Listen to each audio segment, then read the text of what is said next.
Do pop counts really matter anymore? Topps royalty looks amazing. 2025 Bowman inserts have some new pizzazz, and Panini doing Panini things. Welcome back into the Hollywood Rip studio for this week's episode of the Hobby Headquarters. I'm Mr. Hollywood. That's my boy Blue, literally in blue, Joe Nasty. Hope you're having a great start to the week. And we're gonna start this week's show off with a conversation that I want to have revolving around whether pop counts matter as much anymore. Because I think the dynamic on this is kind of changing a little bit, if I'm being totally honest. Do they matter as much today as they did yesterday or yesteryear or last year, whatever you want to call it? So what I'm getting at is we're starting to see a lot of cards with super high pop counts still sell for a lot of money and see the price of these cards continue to rise over time. We're gonna look at a quick chart here, and this is gonna have the 1986 Fleer Jordan. This is gonna have, I know we're gonna talk about a little bit of Pokemon here. This is gonna have the Umbreon Alt-Art PSA 10 out of Evolving Skies. We're gonna look at the Wemby Base Prizm, and then we're gonna also look at the Pikachu with Grey Felt Hat promo card in a PSA 10. So these cards, you can see the population count on all of those cards on your screen. The Michael Jordan 1986 Fleer has, all of these cards for the most part, have pop counts of probably over 30,000 copies between all grades. Like 30,000 plus, right? The Pikachu with the Grey Felt Hat is probably 50,000 plus. The Wemby is probably darn close to 50,000. I mean, you have what? You have 25,000 PSA 10s of Wemby's Base Prizm. Michael Jordan's PSA 8 1986 Fleer has 9,000 PSA 8 copies alone. Yet, those cards perform very well. We've seen the Umbreon perform very well. We have seen the Grey Felt Hat Pikachu has gone from $200 to $800 in the past year. And that card has a pop count of 37,000.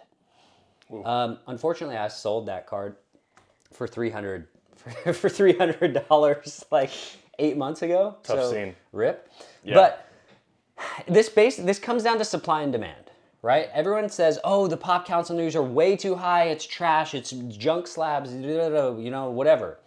But my question becomes, if people are still paying $800 for this Pikachu felt hat, if people are still paying $2,500 for the Moonbreon, if people are still paying $8,000 for Michael Jordan's PSA 8, which has a population count of close to 10,000, if people are still paying, if Wemby ends up panning out, I can guarantee you, even though the pop count is 25,000, people are going to pay way more than $77. It's $77 right now.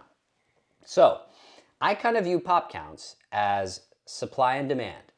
If people are still paying for these and raising the prices at the high end, what that tells me is there are more people collecting these cards than are still available. Like there's more than 35,000 people that collect Pokemon cards in the world.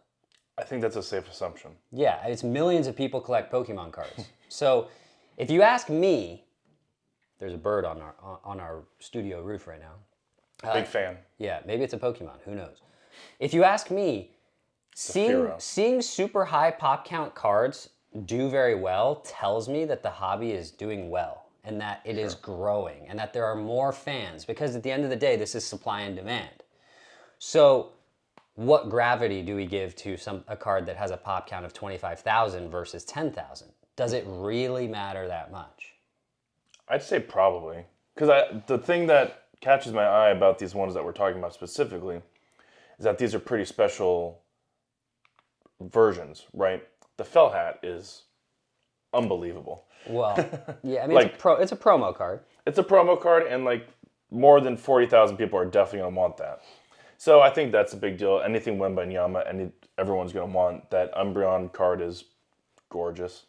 And then we're talking about so I think these are, if we're talking about like these really special events, players, whatever, what have you, then yeah, I don't think it's going to matter as much. But I think in the grand scheme of things, I think probably like hearing something's 1 of 10 is still Like, if you told me that this is one of 37,000, I'd be like, but it is so remarkable that it sort of supersedes that. Right, but something that's 1 of 10 already has a pop count on it. There's 10 of them. And we're not talking about serial numbered parallels. These are all base cards. All of these are base cards for the most part. I just think it's just a case by case basis. Not the Moonbreon. That's not a base card.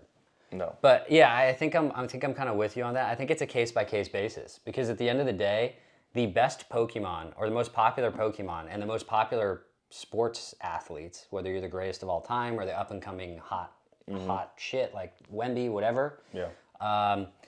You're going to have more people that want your stuff than you can supply. Sure. So, I think the pop count question is not as simple as it used to be because there are more people collecting than there is available at the end of the day. But sure. Right? Yeah. So moving on, let's talk about Topps Royalty. Topps released a teaser of their new basketball set. It is called Topps Royalty, and man, does it look amazing. The base checklist is limited to just 100, and it's pretty much all-stars or very good players, rookies or Hall of Famers, which is cool. You're not necessarily pulling like, Bronny James out of this. Although I'm sure Bronny James will have a card in this. Who knows? There's going to be desire.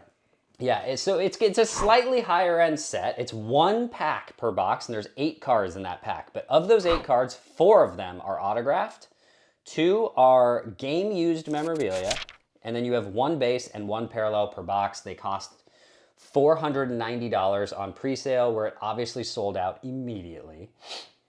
I'm seeing most boxes going for $600 to $700 on the secondary market. Important to note, though, that all of the cards in this, including the base, are apparently numbered to 99 or less, which is pretty cool value. In the previews, we did see Nike swoosh autographs of Wemby. We saw game used. We also saw game used memorabilia patches with other players as well. Take notes, Panini. A lot of the cards have silver or gold foiling. They're very, very clean designs. And I think once these are licensed, they're going to look really, really nice. They sort of have that super high-end kind of flawless look to them. Mm-hmm. I can guarantee you that when they have the license, that these boxes will probably sell for darn close to $1,000 on the secondary market. Wow. When Topps does get the license later this year. Other big news from Topps, they did announce they're coming out with WWE debut patches. Oh, so cool. Wrestling patches. But what are your thoughts on Topps Royalty so far? Very cool. I see a Jaime Jaquez one right there as well, which I know gets you going. Straight out of Camarillo. Very clean. Yeah, I'd say the biggest issue is the classic, look, it's Nikola Jokic in a light blue number 15 jersey. Does he have a team? No. He's an entity upon himself. Right. But you have to think about this from the future perspective. Where does this fall? I know. What does you this know fall I'm so next narrow-minded. But as it just looks, without taking all that out, it looks very clean, as you said. It's peak royalty. Okay, question. Would you rather take this Victor Wembanyama game-used swoosh autograph, non-licensed, or his National Treasures rookie logo man from this year that sold for $500 and something thousand that is not game-used, not associated with Wemby, and it came off of the rack from my closet? And you can guarantee that he wore this swoosh? Correct. Oh, then that. Yeah, right? He's doing exactly what we always joke about, by the way. He is holding a basketball right here. Yeah, yeah, he is. We joke about the whole licensed versus unlicensed thing a lot, and a lot of people are just, will never drop it. It has to be licensed. It has to be licensed. I would agree. For royalty, it actually looks better. If they're going for like this ancient medieval times thing, like they didn't have jazz. I suppose. Back in those days. I suppose.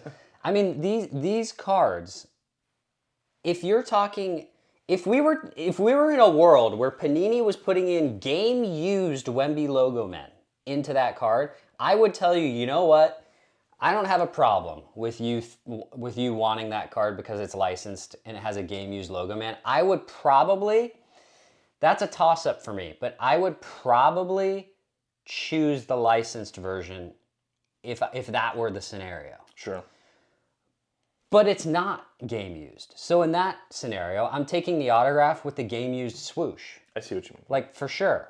And it's kind of going to be iconic that these are the first sets, basketball sets that Topps is putting out really for a long time, right? Yeah. It's going to be pretty iconic that this was like the 1 year, the 2 year lull period where they didn't have the license, but the initial design came out. So this is still going to be, Topps Royalty will be a very good set for years, I anticipate.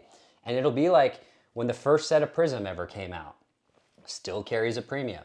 The first set of Royalty came out. Yeah. It's still going to carry a premium. It is what it is. But moving on to 2025 Bowman, they unveiled that their insert set, and I'm actually quite a big fan of it. There's a lot of clever names and a lot of cool designs. They have the rock star rookies with the rock and roll stage in the back, which I think is cool. They have the VIP cards, aka very important prospects. I thought that was very clever.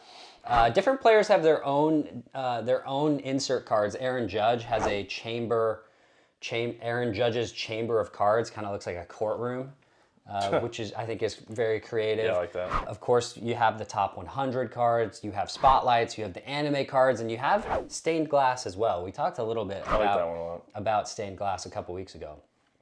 I think this is much improved. I like the thought that went into these.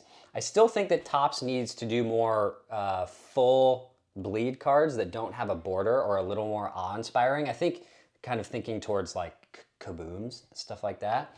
So I think Topps has cleaner designs, but I think Panini has been a little more imaginative over the past few years, in my opinion. But overall, I like this insert set. I think it's good progress for Topps, although I would still like to see more super low pop count inserts that are full bleed. Think Kaboom, think Color Blast, think Color Wheel, think stuff like that. I would like to see Topps have more of that. A Spotlights, I think, is great, and the fact that they made it a case hit, I think, is great. But I like this set so far for this year. Yeah, I mean, this is your go-to show for all things like great ideas. So, yeah, I'm with you. Anything that's a little bit more special, some fun designs, some fun ideas, you know, that usually gets me going. So I'm right there with you on that one. Yeah, and I think part of it might also just be the foiling. I think Panini just does a little bit of a better job with foiling and texturizing cards. Topps is a lot cleaner, but it's also a little flatter in terms of the color. You don't see as many refractors, and you don't see as many, what do I call it? Texture in cards, stamping. Sure. Like Kabooms kind of have this 3D effect to them, right? So I think that can still be improved. But moving on to a yard sale, Mickey Mantle. A man found a copy of The Quality of Courage, which is a book by Mickey Mantle. He paid 25 cents for it, and apparently afterwards discovered that it said inside the front cover, "My best wishes, your friend, Mickey Mantle." So Mickey Mantle inscribed this inside the cover. So this happens every now and then. I think we talked about a Honus Wagner book that had the exact same thing at Goodwill. That Something was at a market as well. Yeah, that someone paid like $2 for or something. And yeah, it's cool, but my question is, if you're the one buying it and you see that there's an autograph of Mickey Mantle or Honus Wagner in there, and the price tag on it says 25 cents, and you buy it for 25 cents, like, I'm just going to say, I think it's a fat chance that they bought this for 25 cents and then discovered it later. You think so? And so if you're asking me, I think it's pretty horrible faith. It's in pretty horrible faith to rip some poor person off who is trying to sell stuff to make ends meet. Yeah. Because I really hope it was disclosed, and clearly it wasn't because it sold for 25 cents. Because this world is such a dishonest place with people trying to pull fast ones. And I understand some of you might have the argument where, oh, you should know if your book is autographed. But you know what? I don't necessarily think that's the case. I'm going to disagree because, and here's why. It's because some people aren't sports fans, right? What? And if this was a yard sale or an estate sale where someone's selling, say, their late grandfather or their late father's stuff, and they haven't gone through every single book, and they're going through a lot emotionally, or the estate's too large to go through everything, or the grief is too great. Like, things fall through the cracks. They do. And I don't know if this is in that case, but I'm just saying, I have sympathy for whoever sold this for 25 cents. That's really nice of you to be looking out for these people. Not really the point, but I tend to be on the side of, if you're selling a book and you see that there's an autograph in there, you may want to give a little look-see-loo about the person, especially if the name matches the person that wrote the book. Might be a pretty good sign that, like, maybe it's not 25 cents. Yeah, but what if they had 3,000 books? What if it was their father who passed and they had 3,000 books and they didn't look inside the cover of every single book? You know, in that case, that would really, really stink. Yeah, it would. But we don't know the situation. Like, No, we don't. but like, while you were saying that, like, yes, not everyone's a sports fan, but I also think that Mickey Mantle sort of transcends. Like, we're still talking about him, what is it now, 70, 80 years later? Yeah. Like, Mickey Mantle sort of transcended, like, his Q rating, not that they had that when he was playing, is as high as anyone in that era. True. And when you think about, if you just don't know your celebs from, again, the 40s, 50s, and so, then I think that's just gonna be on you and your knowledge. Fair enough. To be the devil's advocate. Go to his yard sale. You're gonna find better values at his than mine. I don't have a yard. Moving on to Ray Allen, because he bought one of his, I think it was like his first dual Logo Man card. I think it was his first Logo Man card.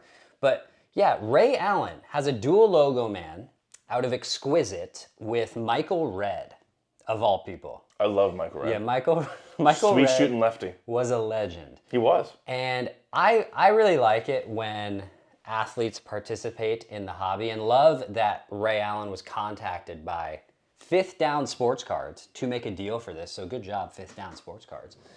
Talk about a couple deadly sharpshooters. Yeah. Ray Allen and Michael Redd. Michael Redd was super underrated, I think.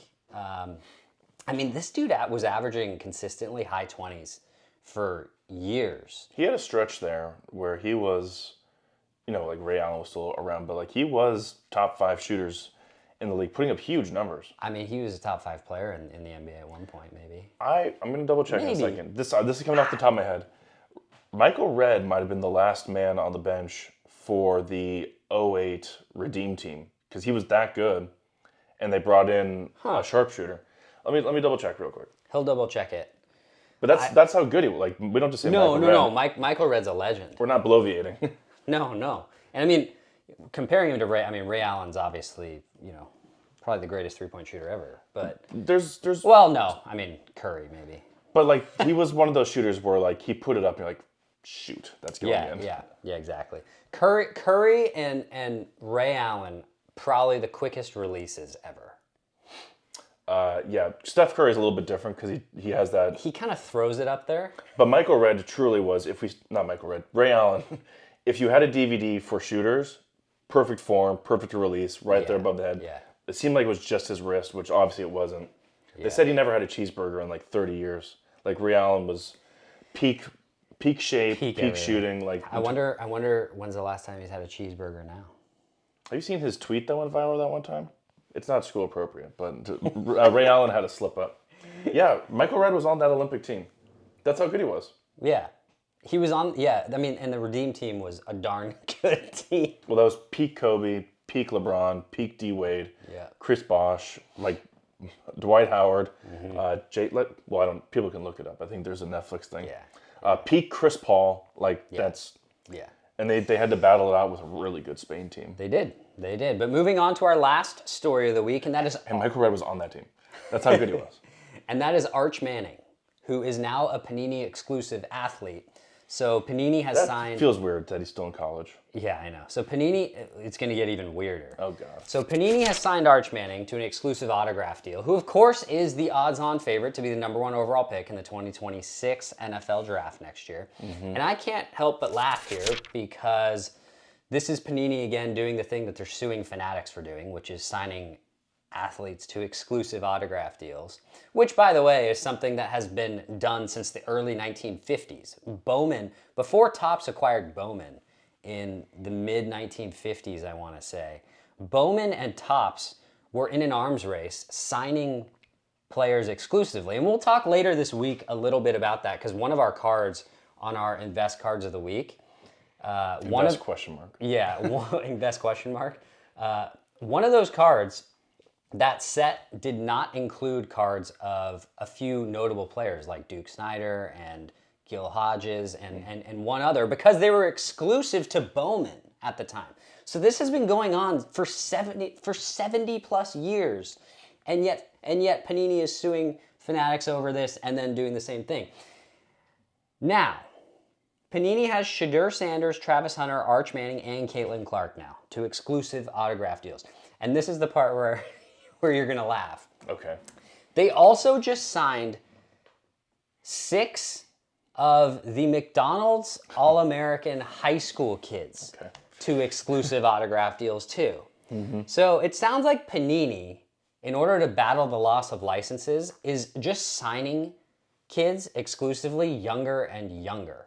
Creeps. Like next thing you know, they're gonna sign like my 8-year-old son who plays in AYSO soccer, to a long-term to a long-term deal. Okay, but realistically, I think we need to put a limit on this. Like, you want to do an exclusive autograph deal, that's fine with me, but like they have to be 18, in my opinion. They should be 18 so that they can make the decision on whether to accept that deal or not. It shouldn't be the parents' decision to accept that deal or not.